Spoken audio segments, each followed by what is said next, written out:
سل مانگو سبحان اللہ. اب حضرت ربیہ رضی اللہ تعالیٰ عنہ کا ذرا عقیدہ ملاحظہ کرو.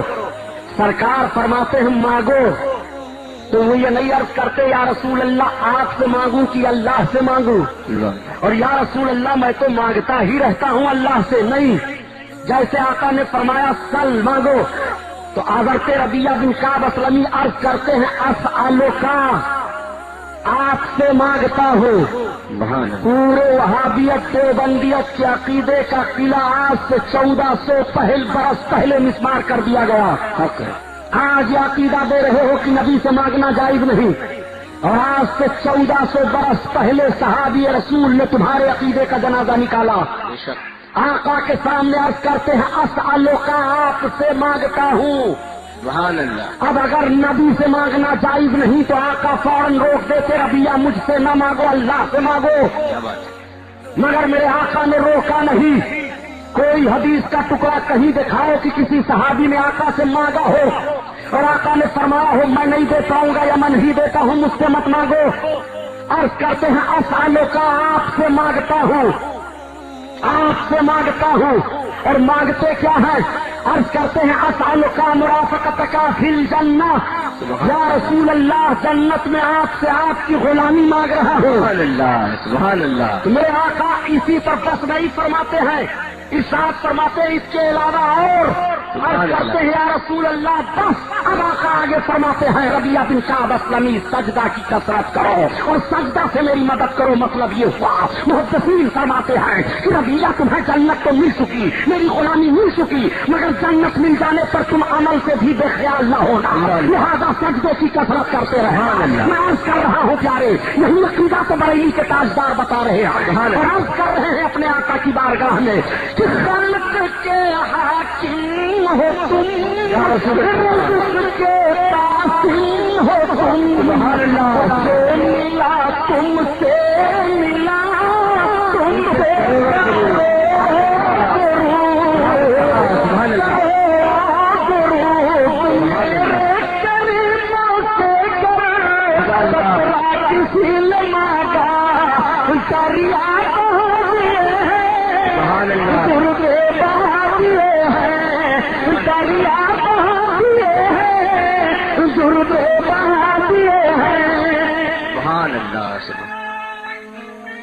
اللہ اکبر. یا رسول اللہ. سبحان اللہ. زندہ باد. شعرا بہت گھبرا جاتے، کہتے ہیں سبحانی صاحب آپ تقریر نہ کیجیے. وہ تقریر کرتے ہیں کہ نعت پڑھتے ہیں؟ تو ہم نے کہا آپ لوگ بھی تقریر کرتے ہیں کہ نعت پڑھتے ہیں؟ کیا بات ہے. آپ لوگ بھی تقریر کرنا چھوڑ دیجیے، ہم نعت نہیں پڑھیں گے خالی تقریر کریں گے.